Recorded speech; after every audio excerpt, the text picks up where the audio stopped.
Solve the logarithmic equation for x.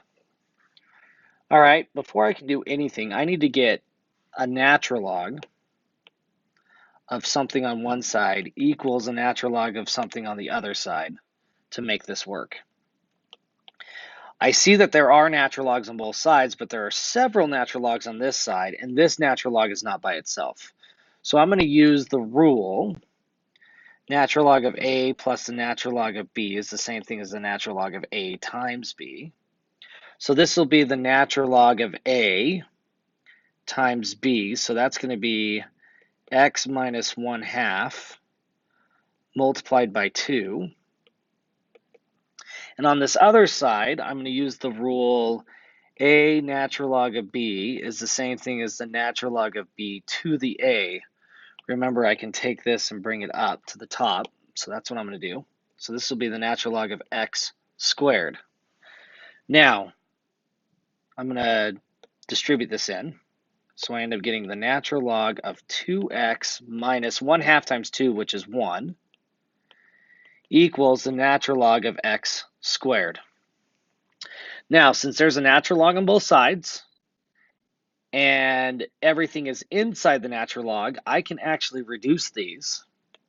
Another way to think of that algebraically is to take the e to both powers. So e to the natural log of 2x minus 1 and e to the natural log of 2x squared. Then those reduce with that reduces with that, and you end up getting 2x minus 1 equals x squared. It's quadratic, so I need to set it equal to 0. A lot of people want to subtract this over to the other side, but then you have a negative x squared, and that just makes things harder. So I'm going to subtract 2x and add 1 to both sides. And that gives me x squared minus 2x plus 1 equals 0. Now I'm going to take this, and I can actually factor this. So this becomes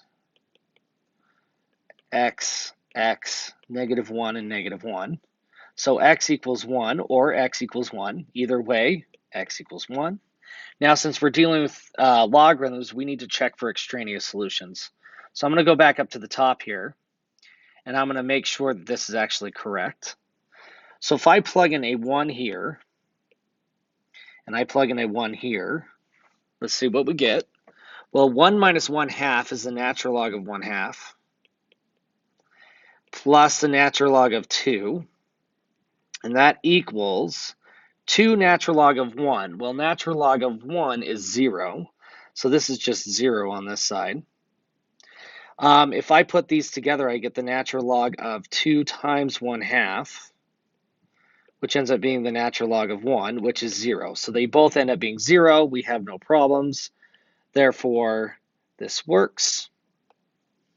And my answer is, once again, 1.